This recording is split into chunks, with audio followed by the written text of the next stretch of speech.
فأما الإنسان إذا ما ابتلاه ربه فأكرمه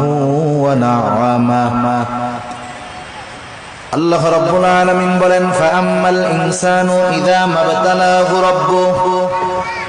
মানুষকে যখন তার রব পরীক্ষা করার জন্য ফাআকরামাহু ওয়া না'আমা তাকে সম্মান দেয় আর সম্মান দেয় সম্পদের মালিক বানায়া দেয়।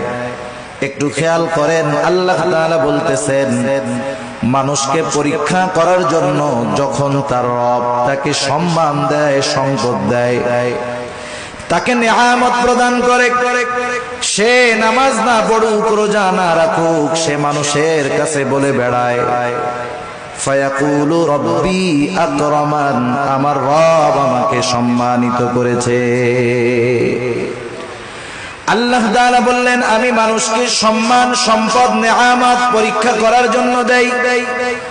আর মানুষ এটাকে পরীক্ষা না মনে করে সে বলে আমার রব আমাকে সম্মানিত করেছেন। প্রথমত একটা জিনিস আমাদের ক্ষেত্রে ক্লিয়ার হওয়ার প্রয়োজন, আল্লাহ তাআলা